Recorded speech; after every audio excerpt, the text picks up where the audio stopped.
Good morning.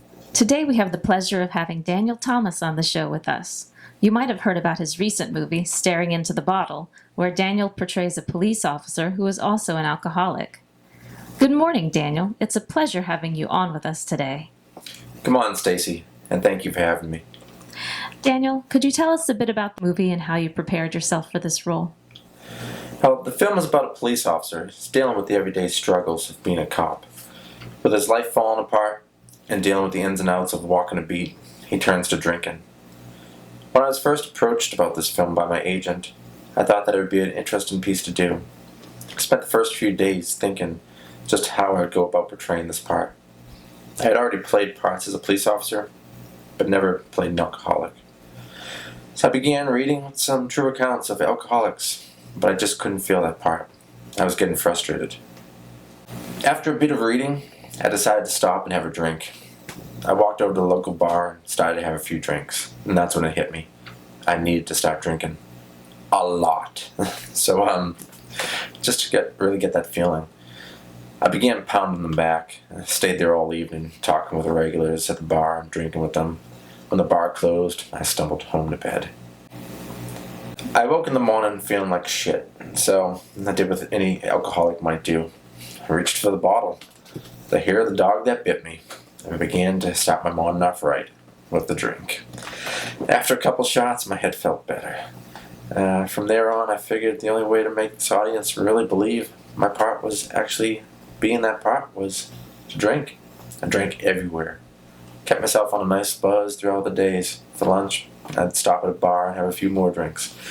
My body began to feel so good. I felt like I could accomplish anything. I was ready to take on the world. When I got pissed off at something, I'd have another drink, and that would make the day feel so much better. Daniel, how did this affect your life? Well, Stacy, there were many nights that I had it picked up off the barroom floor. Give me another shot.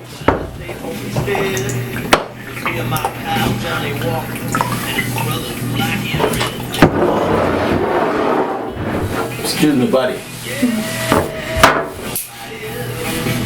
One more.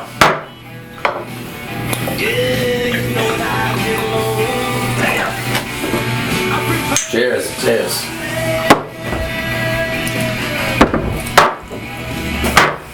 Oh, yeah.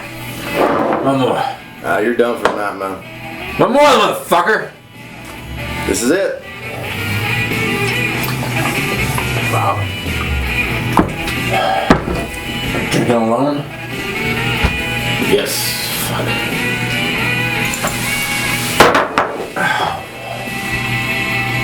One more. No. Just one more. Come on, one more. Don't fall off the chair again, man. Just give me the fucking bottle.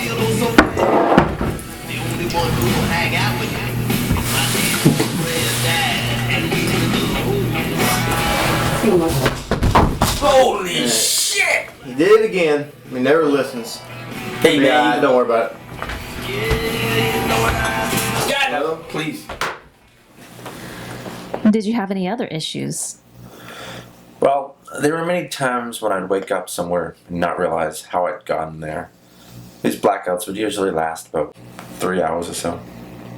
If this was affecting your life so much, why didn't you stop? It's a good question, Stacy. I didn't stop because I began to crave it. I would drive by a bar and get the need to stop in for a drink. My life was a mess, and the drink made everything better. I needed it. Felt like I couldn't get by without it.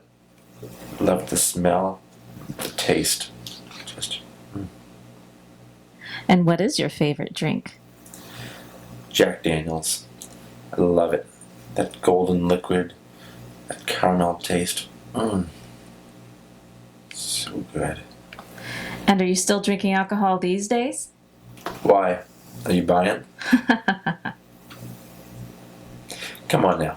What would a guy like me have to do to get a beautiful girl like you to go out for a drink? Anyways, moving on. Can you tell us about that famous photo of you urinating on a car? Oh, what can I say? I autographed that person's car for free. But seriously, The drinking began to affect my life in many ways. It was something I felt I needed in me. Some days, I'd want nothing more than just lay out underneath a tree with a bottle of Jack, drink the day away.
Fuck.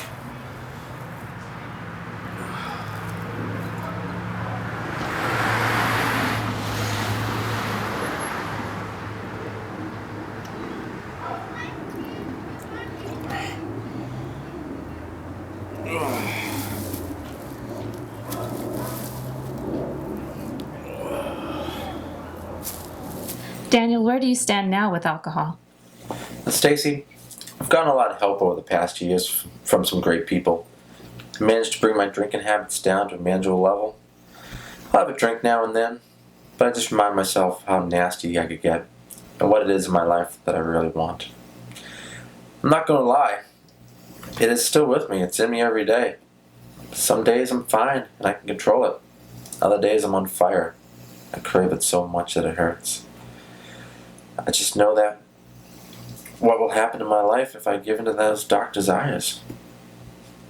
Well, thank you for sharing your experiences with us today. There's so much more I would love to hear, but our time is up. Again, thank you for being on our show. It was a pleasure. Thank you, Stacy. Now how about that drink?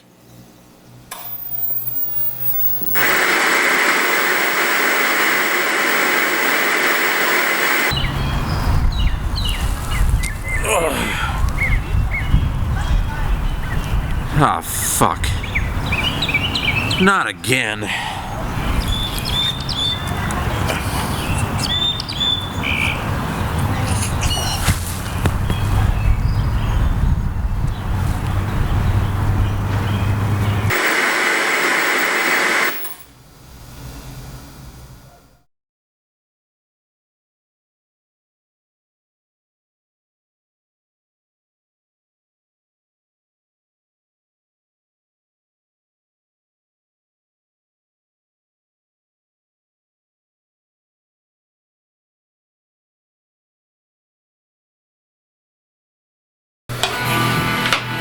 Scene 2, take 1.